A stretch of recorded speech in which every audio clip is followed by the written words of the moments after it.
Hello students, welcome to my channel economics by Kamlesh sir. Students, आपका class 9th का first chapter the story of village Palampur चल रहा है। इससे पहले कि मैं चैप्टर शुरू करूं, पहले आप मेरे चैनल को सब्सक्राइब करिए, बेल आइकन को प्रेस करिए, और अगर चैप्टर से संबंधित कोई इशू हो तो आप हमें कमेंट में ज़रूर बताइएगा, जिससे मैं उसे इम्प्रूवमेंट कर सकूं। तो चलिए चैप्टर को शुरू करते हैं।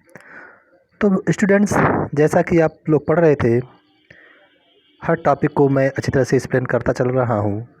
तो इससे पहले कि मैं जिस टॉपिक को मैं शुरू करूँ, सबसे पहले मैं पूरे चैप्टर को जहाँ तक पढ़ाया हूँ उसको एक प्रकार से फिर से आपको रिवाइज करा दूँ, तभी मैं चैप्टर को आगे बढ़ाऊँगा।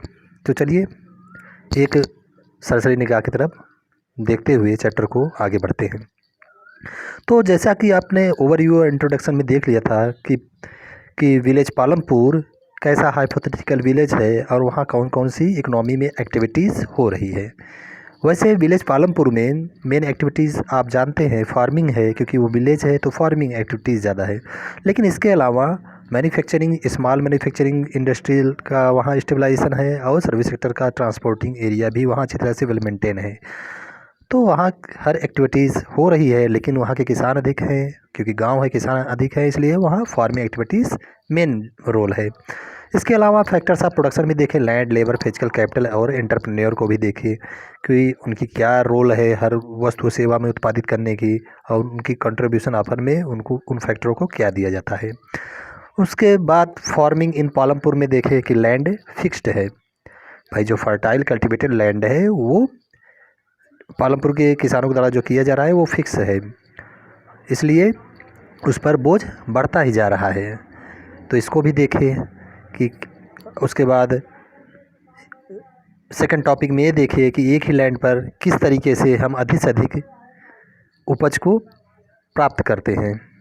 तो मॉडर्न फार्मिंग और मल्टीपल क्रॉपिंग का यहाँ रोल आया, इसको भी देखिए कि कैसे ये ग्रीन रेवोल्यूशन के बाद इन चीज़ों का कैसा जो है एक चमत्कारिक प्रभाव खेती के उपज में बढ़ा, और मॉडर्न फार्मिंग में कैसे हम अच्छे हाई यील्डिंग वैरायटी सीड्स से और फार्म मशीनरीज, फर्टिलाइजर्स, पेस्टिसाइड्स और इरिगेशन फैसिलिटीज़ को कैसे जो है प्राइवेट और गवर्नमेंट सेक्टर के लोग स्टेबलाइज किए, ये भी अच्छी तरह से देखे थे। तो ऐसे बढ़ते हुए बेटा हम लोग धीरे धीरे अपने टॉपिक को और बढ़ रहे हैं। थर्ड टॉपिक था विल द लैंड सस्टेन, क्या लैंड भविष्य में बना रहेगा जिस स्तर से खेती हो रही है। जिस तरह से अंधाधुंध ओवर यूटिलाइजेशन जो है लैंड का हम कर रहे हैं, तो इसकी जो सॉइल फर्टिलिटी है या वाटर लेवल है, इसका भविष्य में क्या अस्तित्व रह जाएगा। लैंड बनी रहेगी खेती करने के लिए या एकदम बंजर हो जाएगी, वास्ट लैंड हो जाएगी अधिक केमिकल फर्टिलाइजर्स को यूज करने पर। तो इसको भी देखे थे। ऐसे आगे बढ़ते बढ़ते how is land distributed between the farmers of Palampur, यहाँ भी हम लोग थोड़ा देखते बढ़ेंगे, क्योंकि ये भी एक बहुत इम्पॉर्टेंट टॉपिक है कि लैंड जितने हैं वो तो फिक्स्ड है फर्टाइल लैंड, इसके अलावा जो लैंड है उसका वितरण भी समान रूप से नहीं किया गया है। जो खेतिहर हैं जो फिजिकली हार्ड वर्क करते हैं उनको लैंड शायद बहुत कम डिस्ट्रीब्यूट किया गया है, और जो विलासतापूर्ण जीवन व्यतीत करना ज़्यादा विश्वास रखते हैं, उसी में अपना जीवन जो है व्यतीत करते हैं, डूबे रहते हैं, तो उनको लैंड एरिया अधिक दिया गया है। और वो उनकी लैंड जो होते हैं मोस्टली वास्ट लैंड के रूप में ही पड़ी हुई है।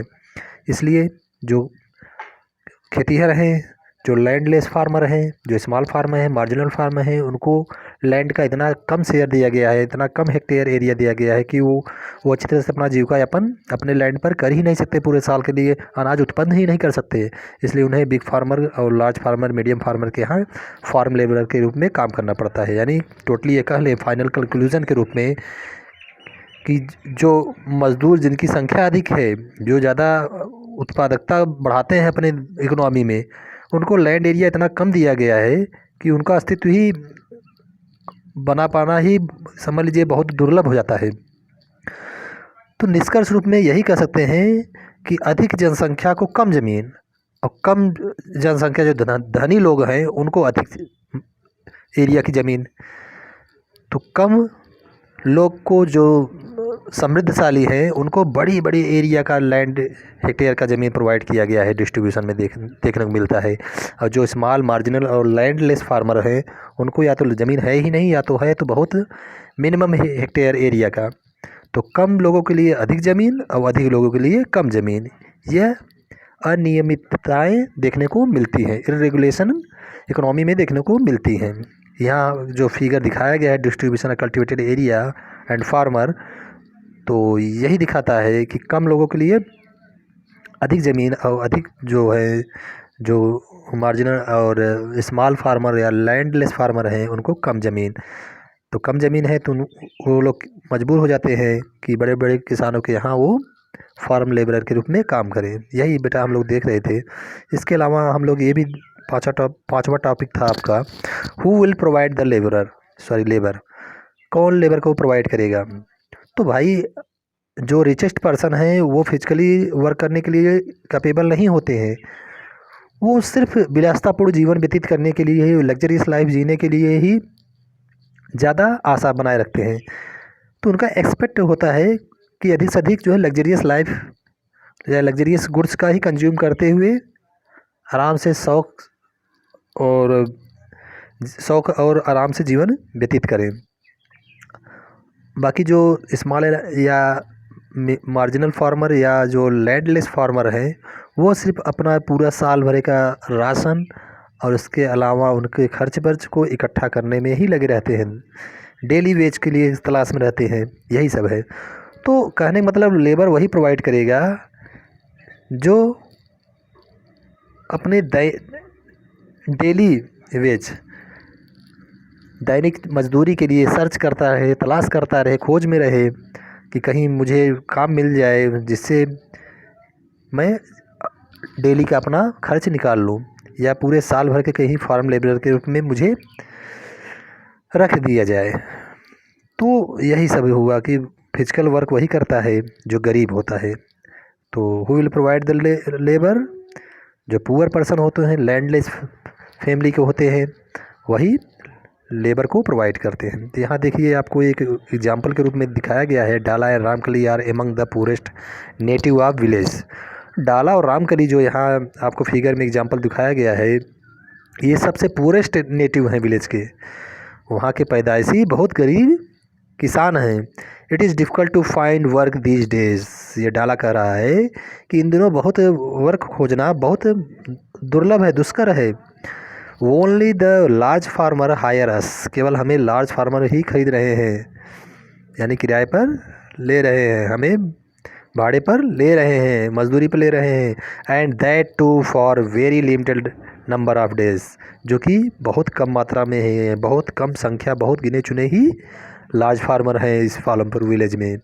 घनश्याम द लार्ज फार्मर, अब ये क्योंकि क्या रामकली बोल रही है कि Ghanshyam the large farmer has just bought A harvester, Ghanshyam जो लार्ज फार्मर है जो अभी ही हाल ही में वह हार्वेस्टर खरीदा है। So we are going to get even less work during the harvest season this year. Harvester means कटाई वाली मशीन। तो इन दिनों हमको बहुत, यानी कटाई के मौसम में रामकली कर रही है, हम लोगों के लिए काम बहुत कम मिल पा रहा है क्योंकि घनश्याम हार्वेस्टर खरीद लिया है जो कि लार्ज फार्मर है, उसी के थ्रू कटाई कर रहा है गाँव में, और हम लोगों को के लिए काम नहीं मिल पा रहा है, हम लोग काम से, कटाई के काम से निकाल दिए गए हैं। Last year I worked for less than 5 month in the whole year, पिछले साल मैंने काम किया था 5 मंथ, पूरे साल में 5 मंथ कटाई के सीज़न में काम किया था, या पूरे साल कटाई बुआई के समय, रोपाई के समय काम किया था। ये रामकली बोल रही है कि लार्ज फार्मर जो घनश्याम है जब हार्वेस्टर लाया तो कटाई समय मुझे कटाई का काम नहीं मिला, रामकली बोल रही है। और साल भर, पिछले साल मैं जो है 5 महीने काम की थी एक सीज़न में, और इस साल मशीन आने से मज़दूरों को काम से निकाल दिया गया। यही बता रही रामकली। किससे कर रही है? डाला से, दोनों कन्वर्सेशन कर रहे हैं। वी हैव ट्रैक्टर, अब देखो ये डाला बोल रहा है, डाला ये आदमी है, रामकली इस साइड जो दिखा राइट साइड है वो क्या है? महिला है। तो डाला बोल रहा है we have tractors for ploughing, harvesting, for harvesters for harvesting. कह रहा है डाला कि मेरे पास जो है ट्रैक्टर्स है जिससे जुताई के लिए और कटाई के लिए पर्पज से है।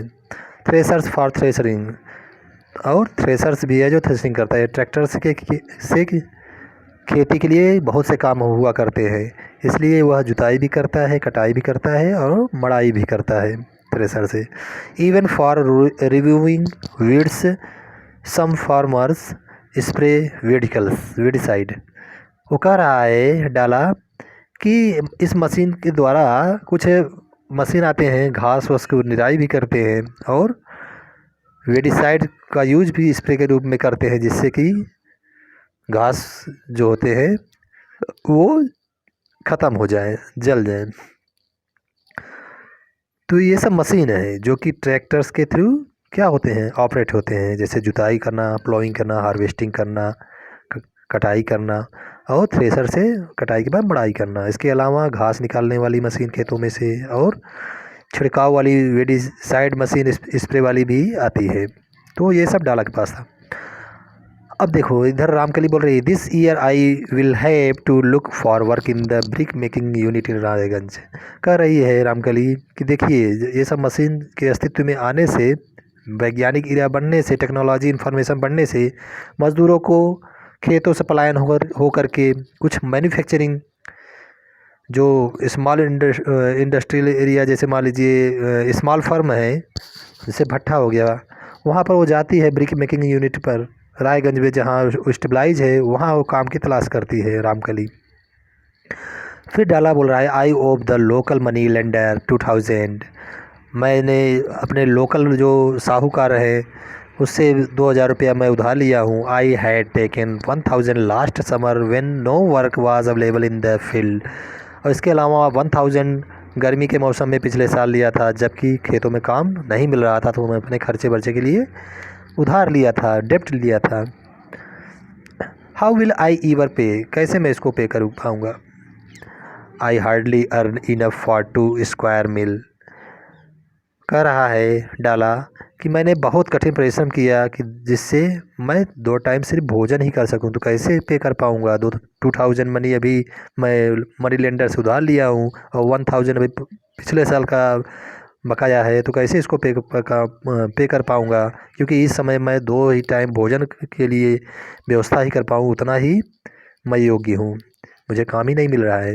रामकली बोल रही है my situation is not much better due to past डेप्ट the money lender refuse to give me any loan.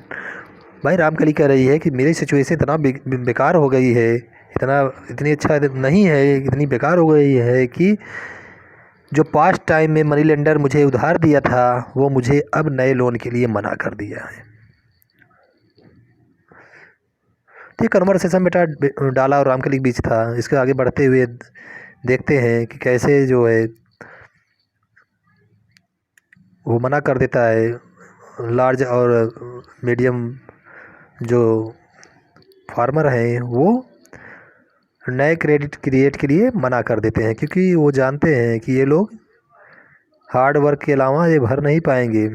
तो इसी को आगे डिस्क्राइब करते हुए बढ़ते चलेंगे, ठीक है। Who will provide the labour after land, labour is the next necessary factor for production. तो लैंड का भी डिस्कशन हुआ था बेटा 4 टॉपिक इसके पहले वाले टॉपिक्स में, कि लैंड किस किस एरिया में उनका मस्ट रोल है, यानी एक वाइटल रोल है, एक नेसेसरी फैक्टर है। इसके अलावा फार्मिंग के लिए लेबर भी बहुत मस्ट रिक्वायरमेंट है। तो इसके लिए उनको क्या चाहती है, एक ग्रेट डील हार्ड वर्क चाहती है। फार्मिंग मांगती है कि लैंड के अलावा एक हार्ड वर्क के लिए कोई मजदूर इम्पोज किया जाए।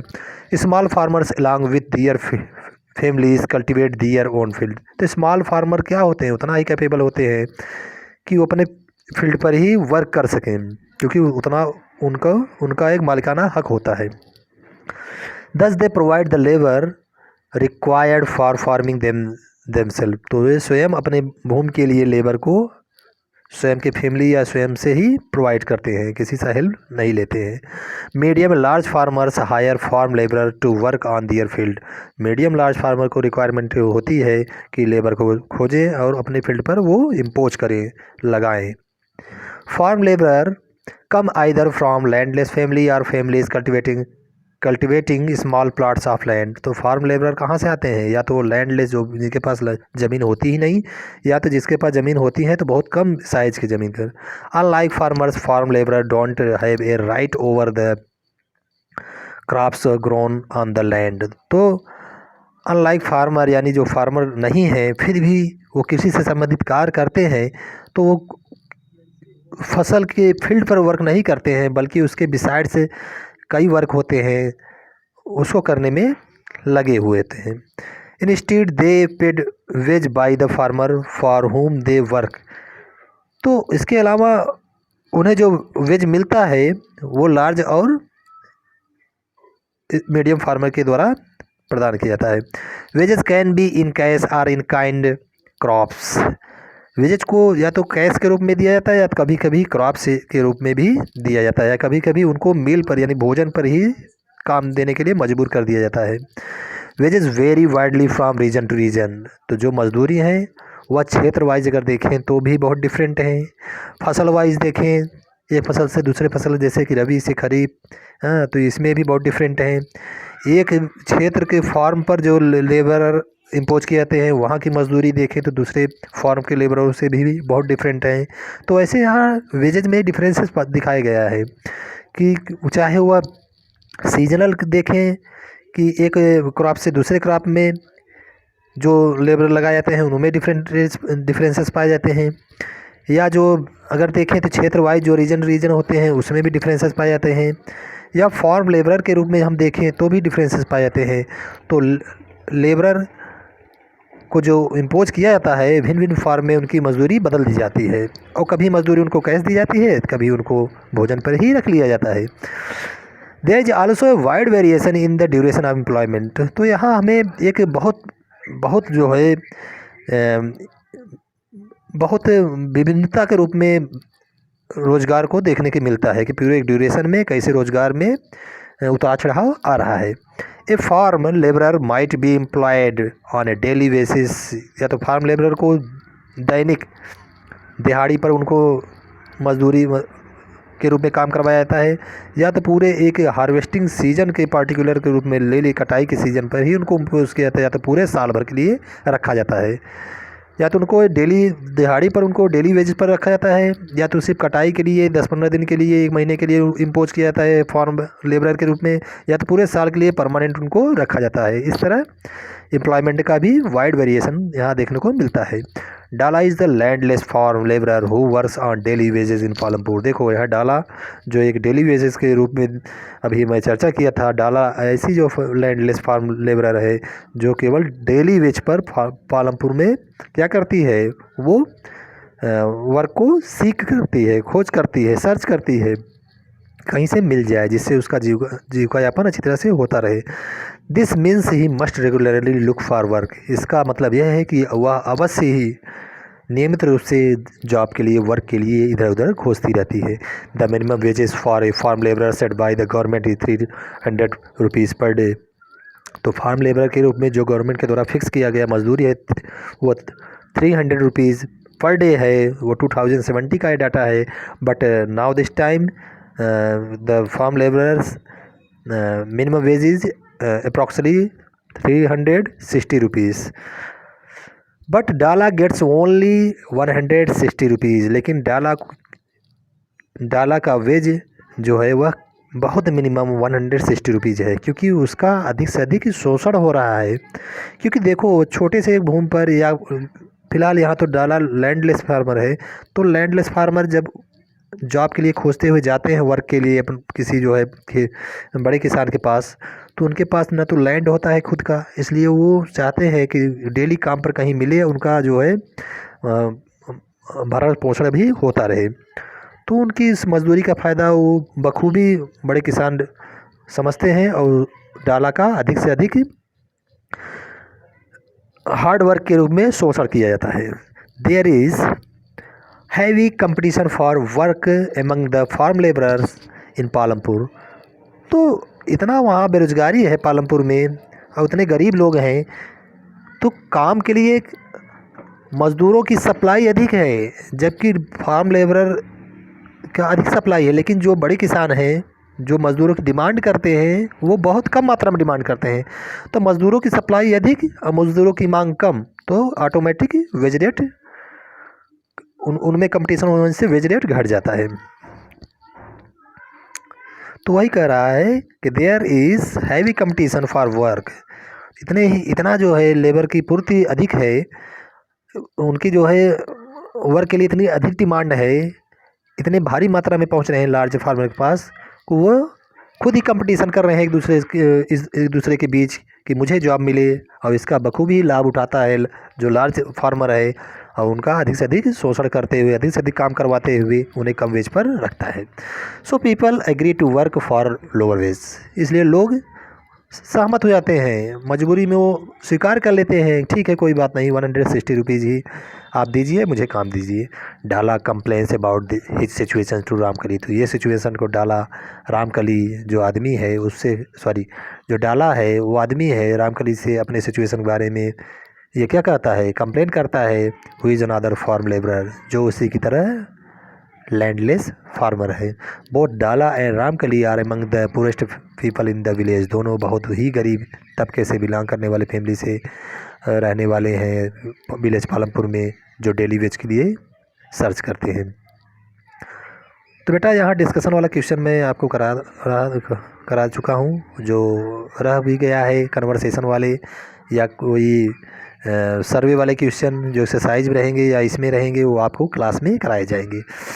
तो आपका नेक्स्ट टॉपिक है the capital needed in farming. तो फार्मिंग के लिए जो कैपिटल आवश्यक होती है या हुई है। You have already seen that the modern farming methods require a great deal of capital. आपने जरूर देखा होगा कि मॉडर्न फार्मिंग के लिए एक बहुत बड़ी सौदेबाजी में हमें इनपुट की कैपिटल की रिक्वायरमेंट होती है। So that the farmer now needs more money then before. इसलिए अगर ट्रेडिशनल फार्मिंग की तुलना करें तो मॉडर्न फार्मिंग बहुत ज़्यादा मात्रा में पूंजी की रिक्वायरमेंट की आवश्यकता फार्मर को होती है। Most small farmers have to borrow money to arrange for the capital. तो अधिकतर जो स्मॉल फार्मर हैं उनके पास इतनी क्षमता नहीं होती है, उनके पास इतना सरप्लस इनकम नहीं होता है जो वो कैपिटल इन्वेस्टमेंट कर सकें खेती में, इसलिए वो ऋण लेते हैं बड़े किसानों से। दे बारो फ्रॉम द लार्ज फार्मर और the village lander on the traders who supply various inputs for the cultivation. तो वही मैं बताया आपको कि वो जो स्मॉल फार्मर होते हैं वो उतना कैपेबल नहीं होते हैं कि वो हर सीज़न में कैपिटल इन्वेस्टमेंट के लिए खेती में लगा सकें, इसलिए उन्हें लार्ज फार्मर या मनी लेंडर के पास या व्यापारी के पास इसे क्रेडिट क्रिएट के लिए करने के लिए, लोन लेने के लिए, उन्हें इनपुट इन्वेस्टमेंट करने के लिए, जो जिससे कि नेक्स्ट सीज़न में खेती हो, हर साल वो ऋण ही लेते हैं। The rate of interest on such loan is very high. तो जो स्मॉल फार्मर लोन लेते हैं मनी लेंडर से, ट्रेडर से या बड़े फार्मर से, वो क्या होते हैं, बहुत हाई इंटरेस्ट रेट पर होते हैं, बहुत हाई इंटरेस्ट पे दिए जाते हैं। They are put to great distress to repay they. तो इतने हाई इंटरेस्ट होती है जिससे 24%, तो पुनः उनको वापस करने में बहुत संकट का सामना, डिस्ट्रेस करना पड़ता है। तो बेटा सेकंड है आपका in contrast to the small farmers. दूसरा अगर देखें कि क्या प्रॉब्लम होती है कि जो कैपिटल इन्वेस्टमेंट के लिए स्मॉल फार्मर मनी लेंडर से लेते हैं या बड़े किसानों से या व्यापारी से लेते हैं, तो पहली समस्या ये हुई कि किसी ढंग से अगर पाते भी हैं 24% इंटरेस्ट रेट पर लोन, तो उनको रीपे करने में भी एक डिस्ट्रेस का सामना करना पड़ता है, फेस करना पड़ता है। दूसरा ये है in contrast to the small farmers the medium and large farmers have their own saving from farming. दूसरा विरोध ये है कि जो मीडियम लार्ज फार्मर प्राप्त करते हैं अपना सरप्लस और सेविंग, वो स्मॉल फार्मर्स का अधिक शोषण करते हुए ही प्राप्त करते हैं। यहाँ दो कंट्रास्ट हुआ। पहला तो हाई इंटरेस्ट रेट पर अगर स्मॉल फार्मर को अगर लोन प्रोवाइड किया गया, तो वो पहला संकट ये हुआ कि इतना हाई इंटरेस्ट रेट पर लोन प्राप्त किए कि वो रीपे नहीं कर पाते हैं और उनको एक डिस्ट्रेस का सामना करना पड़ता है। दूसरा एक कंट्रास्ट हुआ कि अगर वो लोन अगर प्राप्त कर भी लिए तो उन्हें एक कंडीशन बड़े किसान एक कंडीशन रखते हैं कि उनके यहाँ फार्म लेबर के रूप में काम करना पड़ेगा। तो दूसरे तरीके से बड़े किसान उनका जो फिजिकली एक्सप्लॉयटेशन करते हैं, उनका शारीरिक शोषण करते हैं, अधिक से अधिक वर्क कराते हैं, जिससे वही उनके अधिक से अधिक जो कार्य के घंटे करा करके उसी के अतिरिक्त कार्य घंटे से बड़े किसान का सरप्लस इनकम क्रिएट होता है। दूसरा कंट्रास्ट ये हुआ कि एक तो पहला कंट्रास्ट ये था कि 24% पर इंटरेस्ट दिया गया जो कि स्मॉल फार्मर पे नहीं कर पा रहे हैं। दूसरा कंट्रास्ट ये हुआ कि उनका अधिक से अधिक जो है श्रम का शोषण हो रहा है। वेज जो दिया जा रहा है वो कार्य घंटे के हिसाब से बहुत कम है। उनके द्वारा मतलब उनको अधिक कार्य घंटे उनके द्वारा ले करके बड़े किसान अपना क्या बनाते हैं, अपना एक सरप्लस सेविंग बना लेते हैं। यही है दूसरा कंट्रास्ट, यही हुआ कि स्मॉल फार्मर से अधिक काम करा करके अपना खुद बचत के रूप में आय अर्जन करते हैं बड़े किसान, जो कि वही लोन फिर उनको प्रोवाइड किया जाता है। तो ये जो let's discuss the story for अभी तक जो हुआ था उसको फिलअप करने के लिए बेटा इसको फिलअप करिएगा। फिलहाल मैं इधर आपको एक्सप्लेन करता हूँ। Savita ji small farmer, she plans to cultivate wheat on her 1 hectare of land. Savita small farmer है, उसके पास 1 हेक्टेयर लैंड है। वो क्या चाहती है, उसकी योजना यही है, प्लान है कि 1 हेक्टेयर ज़मीन पर ही वो खेती करे गेहूँ की। बिसाइड सीड्स, इसके अतिरिक्त उसको क्या रिक्वायरमेंट होती है, सीड्स की होती है, फर्टिलाइजर्स की होती है, पेस्टिसाइड्स की होती है, ये सब। She needs cash to buy water and repair her farm instrument. इसके अलावा इरिगेशन के लिए अगर फसल अगर ग्रो करती है खेती में, अगर उनके फसल बढ़ते हैं तो इरिगेशन फैसिलिटीज़ की भी रिक्वायरमेंट होती है जो वाटर के थ्रू उनको फुलफ़िल करती है। इसके अलावा अगर कोई इंस्ट्रूमेंट उसके पास छोटे मोटे हैं जिससे खेती की जाती है, अगर वो वियर्स एंड टीयर्स होते हैं वर्किंग प्लान के समय, यानी वो जो कुछ टूट फूट होते हैं, जो भी मेंटेनेंस के लिए उन्हें खर्चा के रूप में उतना कैश उनके पास सभी तक पास होना चाहिए। ये सब उनकी डिमांड है कि उस सीड्स के लिए, फर्टिलाइजर्स के लिए, पेस्टिसाइड के लिए, या वाटर इरिगेशन फैसिलिटीज़ के लिए, या इंस्ट्रूमेंट रिपेयर के लिए भी उसके पास कैश होना चाहिए। ये सब सविता की डिमांड है। She estimates that the working capital itself would cost a minimum 3000। इसके अलावा उसकी एस्टिमेट्स है कि वर्किंग कैपिटल 3000 के रूप में एक सीज़न के रूप में उसके चाहिए। वर्किंग कैपिटल क्या होता है, मजदूरी, जो मज़दूर लगाए जाएंगे हार्वेस्टिंग टाइम या रोपाई के समय, जैसे धान खेती है, हाँ, सोविंग के समय, स्प्रेडिंग के समय, इरिगेशन फैसिलिटीज़ के समय, थ्रेसरिंग के समय, तो ये सब के लिए कम से कम एक सीजन में उसे 3000 के वर्किंग कैपिटल रिक्वायरमेंट होती है। वो तो वर्किंग कैपिटल बेटा मज़दूरों को दिया गया मजदूरी और रॉ मटेरियल, या कोई टूट फूट जो मूल्यह्रास होता है, डिप्रेशन होता है, या मेंटेनेंस होता है, सर्विस होता है, ये सब में भी वर्किंग कैपिटल में ही इंक्लूड किया जाता है। She doesn't have the money, Savita के पास एक भी पेनी रुपीस नहीं है। So she decides to borrow from Tejpal Singh, इसलिए वह डिसाइड करती है कि निर्णय करती है कि वो तेजपाल के पास जाएगी और उससे बारो करेगी, यानी उधार लेगी। ए लार्ज 1 मिनट बेटा,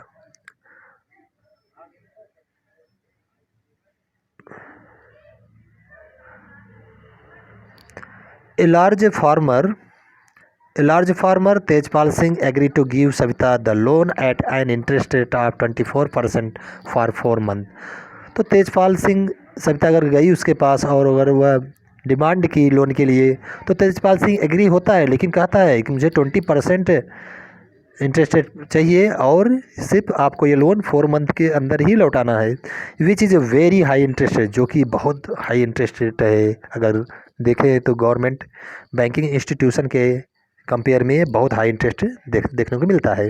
Savita also has to promise to work on his field, और तेजपाल सिंह एक कंडीशन रखता है कि सविता तुम्हें हमारे यहाँ फार्म लेबर के रूप में कटाई के सीज़न में 100 रुपये पर डे पर काम करना पड़ेगा। As you can tell this wage is very quite low. जैसा आप बता सकते हो कि यह बहुत ही कम मजदूरी दर है, क्योंकि 300 रुपीज़ 2017 में गवर्नमेंट के द्वारा फिक्स किया गया मजदूरी दर था। As you can tell this wage is very quite low. Savita knows that she will have to work very hard to complete harvesting on her own field. Savita अच्छी तरह जानती है कि उसे अपने फील्ड पर के साथ साथ यहाँ हार्वेस्टिंग के समय तेजपाल सिंह के यहाँ काम करना बहुत हार्डवर्क करना पड़ेगा। The harvest time is very busy time. Harvest time आप लोग जानते भी हैं या किसान हैं कि बहुत बिजी टाइम होता है, क्योंकि वो लिमिटेड टाइम में हमें फसल की कटाई करनी होती है, नहीं तो उसके बीज खेत में ही गिर जाते हैं, उसके ग्रेन खेत में ही गिर जाते हैं। As a mother of 3 children she has a lot of household responsibility. जैसा कि सविता मदर है, 3 बच्चों की माँ है, तो उसके पास हाउस होल्ड जिम्मेदारी के साथ साथ अगर ये जिम्मेदारी अपने ऊपर लेती है तो उसे बहुत हार्ड वर्क करना पड़ेगा। इसलिए वह क्या है, हाउस वाइफ है, 3 बच्चों की माँ है, तो घर की जिम्मेदारी के साथ अगर ये जिम्मेदारी अपने ऊपर लेती है तो उसे बहुत हार्ड वर्क करना पड़ेगा। यही वो महसूस कर रही है। Savita agree to these 2 condition as she know getting a loan is difficult for a small farmer. वो जानती है कि स्मॉल फार्मर के तौर पर मैं स्मॉल फार्मर हूँ, अगर मैं इस कंडीशन पर यानी इतने हाई इंटरेस्ट रेट पर लेते हुए और इस कंडीशन पर इसके यहाँ हार्वेस्टिंग के यहाँ काम के साथ साथ अपने फील्ड पे काम करूँगी तो हमारे लिए एक क्या होगा, एक बहुत बड़ा तो कंडीशन हो जाएगा, एक बहुत कठिन शर्त हो जाएगी। इन कंट्रास्ट टू द चाहिए हो गया आपका।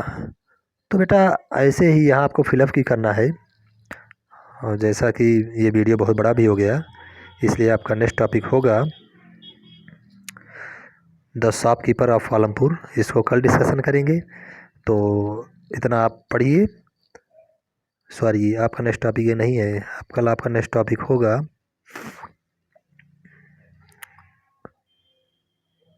Capital needed in farming. ये हो गया, चलो इसको कल फुल फिलअप करेंगे और इसको पढ़ाते हुए नॉन फार्मिंग। नेक्स्ट टॉपिक आपका होगा द सेल ऑफ सरप्लस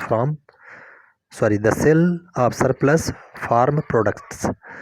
इसको कल डिस्कशन करेंगे। इससे पहले इस जो आपका ब्लैंक है इसको फिलअप कल कराएंगे, और ये आपका वीडियो भी बहुत बड़ा बन गया, इसके लिए बस यहीं पर आज वीडियो ख़त्म करते हैं। तो सरप्लस को कल देखेंगे टॉपिक पर, और उसके पहले इसको जो ब्लैंक है पैराग्राफ इसको फिलअप कराएंगे। Thank you for watching my video, bye.